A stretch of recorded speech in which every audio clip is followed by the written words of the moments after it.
हाय viewers, आज हम आपके लिए जो टॉपिक लेकर आए हैं वो है relation between amplification factor of transistor. मैंने जो ट्रांजिस्टर टॉपिक आपको पढ़ाया था पिछले वीडियोस में और उसकी कैरेक्टरिस्टिक्स पढ़ाई थी, वर्किंग पढ़ाई थी। आप चाहे तो उसको स्टडी करने के लिए चैनल को सब्सक्राइब कर लीजिए और उसको बेल आइकन को आप इंडिकेशन के लिए आप उसको प्रेस कर लीजिए और साथ में ये वीडियोस अपने फ्रेंड्स को भी शेयर करिए ताकि इसका नॉलेज उनको भी हो सके।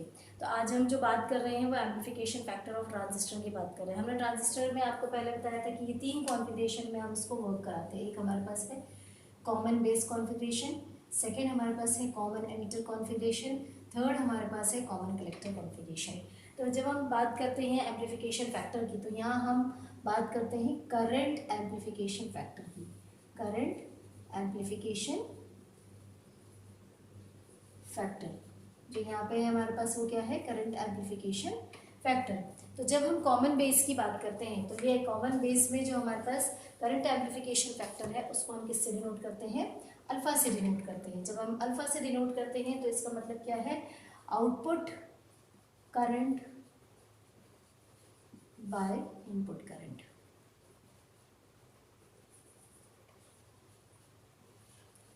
यहाँ पे हम change in output current by input current मैं आपको ये एक बार बता चुकी हूँ कि कैसे हमारा आउटपुट करंट होता है, कैसे हमारा इनपुट करंट होता है। ये हमारा कॉमन एमिटर का कॉन्फ़िगरेशन, सॉरी कॉमन बेस का कॉन्फ़िगरेशन है। यहाँ हमारे पास आई ई इनपुट पे है और आई सी आउटपुट पे है, आई बी हमारा ग्राउंड होता है। तो जब हम रिलेशन निकालते हैं तो आउटपुट करंट हमारा आई सी है और हमारा इनपुट करंट आई ई है। तो यहाँ पे change in IC by change in IE is amplification factor in common base configuration transistor। तो ये हमारे पास अल्फा की वैल्यू हमको मिल गई है। वैसे अगर हम कॉमन एमिटर कॉन्फ़िगरेशन की बात करते हैं तो कॉमन एमिटर कॉन्फ़िगरेशन में हम जब लेते हैं तो हमारे पास ये जो करंट एम्प्लीफिकेशन फैक्टर है उसको हम बीटा से डिनोट करते हैं। Again output current by input current की अगर हम बात करें तो बीटा की वैल्यू जो हमारे पास यहाँ पे मिलेगी वो हम यहाँ से कैलकुलेट करके निकाल सकते हैं। अगर आपको कन्फ्यूजन है आप डायग्राम बना सकते हैं इस तरह से, और इसका इनपुट क्या है और आउटपुट क्या है ये आप देखकर इसे ईजी निकाल सकते हैं। आउटपुट में आई है और इनपुट में आपका क्या है, आई बी है, बेस है। तो यहाँ पर क्या हो जाएगा, change in output current by change in input current. तो आपको बीटा की वैल्यू आ गई del I C by del I B. वैसे ही हम कॉमन कलेक्टर की बात करें तो कॉमन कलेक्टर में जब हम कैलकुलेशन के लिए जाते हैं तो हम इसको गामा से डिनोट करते हैं। तो गामा हमारे पास क्या हो जाएगा, हम यहाँ पे फिर बना लेते हैं कॉमन कलेक्टर हमने बना लिया है यहाँ पे। दिस इज एमिटर, चाहे आप एनपीएन का बना लीजिए चाहे आप पीएनपी का बना लीजिए, इसमें कोई दिक्कत नहीं। तो इनपुट आपका यहाँ पे बेस हो गया, बेस के थ्रू इनपुट करंट हो गया और आउटपुट पे आपको आई ई मिला है। तो rate of change in output current I E del I E by del I B, ये आपका गामा की वैल्यू होगी। तो अल्फा बीटा और गामा तीनों की वैल्यू आपको मिल गई। तो ये हमारे पास करंट एम्प्लीफिकेशन फैक्टर्स है। अब हम इसके बीच में रिलेशंस कैलकुलेट करके निकाल लेते हैं। तो ये हमें तीनों चीज़ पता होना चाहिए। तो हम एक कॉर्नर बेस को लिख लें, फिर उसके बाद हम उसका रिलेशन कैलकुलेट कर लेते हैं। तो यहाँ जब हम रिलेशन कैलकुलेट करेंगे तो हम अल्फ़ा बीटा और गामा की वैल्यू आप अपने आप को ईजी कराने के लिए साइड में लिख लीजिए। अल्फ़ा की वैल्यू आपको इतनी मिली थी, बीटा की वैल्यू आपकी होगी del I C by del I B, और गामा की वैल्यू जो आपको मिल गई थी, गामा जो आपने कैलकुलेट करके निकाला था उसकी value del I E by del I B. ये आपने 3 टर्म्स निकाले थे। अब इन्हीं के बीच में हम रिलेशन निकालेंगे। तो सबसे पहले हम बीटा निकाल लेते हैं इन टर्म्स ऑफ अल्फा।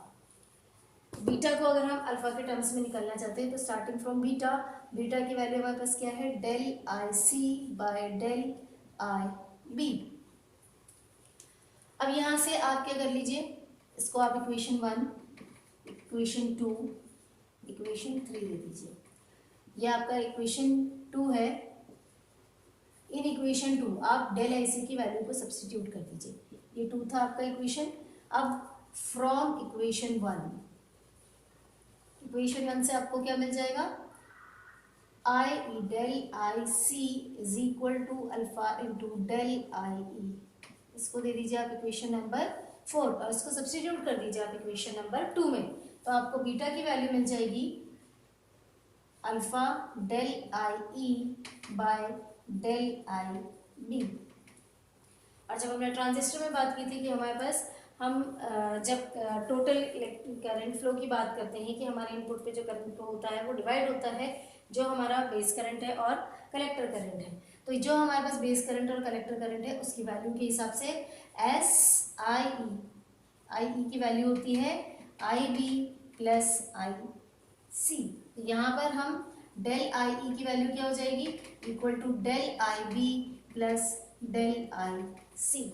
अभी ये चीज़ हम यहाँ पर सब्स्टिट्यूट कर देते हैं इक्वेशन में ऊपर। यहाँ पे इक्वेशन नंबर आप चाहें तो इसको 5 नंबर दे दीजिए और इसको 6 नंबर दे दीजिए। Equation 6 in equation 5, equation 6 in equation number 5 substitute कर दीजिए आप, और आपको क्या मिल जाएगा उसकी वैल्यू हम देख लेते हैं कि आपको इक्वेशन नंबर में क्या वैल्यू मिलेगी इसको सब्स्टिट्यूट करने के बाद। बीटा की वैल्यू हो जाएगी आपके पास अल्फा डेल क्या हो जाएगा I B plus I C, del I B plus del I C, ये सब्स्टिट्यूट कर दिया आपने। अब इसमें इसको डिवाइड कर दीजिए आप किससे, डेल आई बी से, तो आपको क्या मिल जाएगा, डेल आई बी आप कॉमन ले लीजिए तो आपको वैल्यू क्या मिलेगी, आई बी ऊपर और नीचे से कैंसिल हो जाएगा, प्लस आपको मिल जाएगा del I C by del I B. Del I C by del I B की वैल्यू क्या है, बीटा है, तो यहाँ पे आप सब्स्टिट्यूट करके बीटा रख के उसमें आप अल्फा के टर्म्स में इसको कैलकुलेट कर लीजिए, या फिर आप चाहें तो यहाँ पर आई बी की वैल्यू सब्स्टिट्यूट कर ले आई ई माइनस आई सी, तो वो भी आपको ईजी हो जाएगा, तो उस वजह से भी आप इसको कर सकते हैं। तो आपको थोड़ा सा ईजी पार्ट आपको निकल के आपके पास आ जाएगा। तो यहाँ चाहें तो ये सब्स्टिट्यूट कर लीजिए या फिर नीचे आई बी की वैल्यू सब्स्टिट्यूट कर लीजिए, तो वो आपको थोड़ा सा ईजी हो जाएगा। तो इक्वेशन 6 को आप कैसे करेंगे, इक्वेशन 6 जो आपको मिलेगी वो आई बी के फॉर्म में कर लीजिए, I B is equal to I E minus I C, ये आप सब्स्टिट्यूट कर दीजिए इक्वेशन 5 में। इक्वेशन 6 इन इक्वेशन 5, वहाँ आप पहले इक्वेशन से करते कि आई ई की वैल्यू सब्स्टिट्यूट करके निकालते तो आपको बीटा के टर्म्स में आता, फिर आपको बीटा कॉमन निकाल के अल्फा के टर्म्स में कन्वर्ट करना पड़ता, और यहाँ पर आप क्या करेंगे, आई बी की वैल्यू सब्स्टिट्यूट करेंगे तो डिनोमिनेटर फॉर्म में आपके पास ये वैल्यू आ जाएगी। तो अब बीटा आपके पास क्या हो जाएगा, del I E upon del I E minus del I C. अब डेल आई ई को आप कॉमन ले लीजिए, अब डेल आई ई आपके पास कॉमन निकल जाएगा तो आपके पास डिनोमिनेटर में क्या बच जाएगा, beta is equal to alpha del I E by del I E, आपने नीचे से कॉमन ले लिया, यहाँ बच गया 1 minus del I C by del I E, ये आपका डेल आई ई कैंसिल हो गया। अब आपके पास बचा del I C by del I E जो आपका अल्फा है, तो यहाँ से अगर हम सब्स्टिट्यूट करें, फिर से इक्वेशन 1 को सब्स्टिट्यूट कर दें यहाँ पे, तो हमें बीटा की वैल्यू इजीली अवेलेबल हो जाएगी इन टर्म्स ऑफ अल्फा। तो आपको बीटा क्या मिल जाएगा, beta is equal to alpha upon 1 minus alpha, ये आपको इसकी वैल्यू मिल गई है। तो आप इसको इक्वेशन नंबर 7 दे दीजिए, तो आपको एक बीटा की वैल्यू मिल गई अल्फा के टर्म्स में।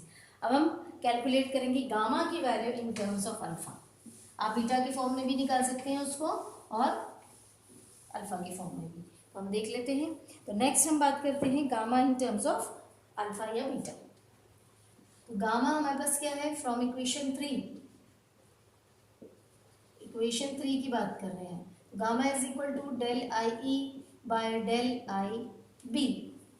तो अब ये डेल आई ई और डेल आई बी की वैल्यू आपको पता है, आई ई की वैल्यू हमारे पास क्या होती है, S I E is equal to I B plus I C, ये सब्स्टिट्यूट कर दीजिए ऊपर, तो गामा आपके पास क्या हो जाएगा, del I B plus del I C divided by del I B.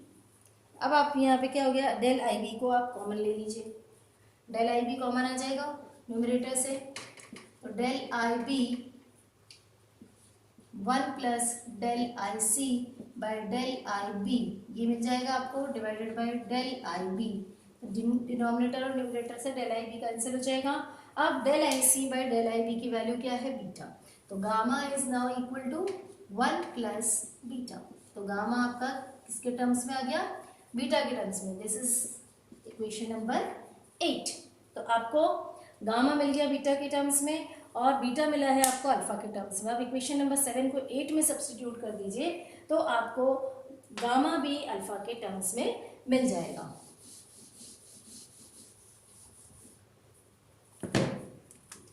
आपको क्या मिला है रिलेशन, हमें मिला gamma is equal to 1 plus beta. ये हमारा इक्वेशन नंबर 8 है।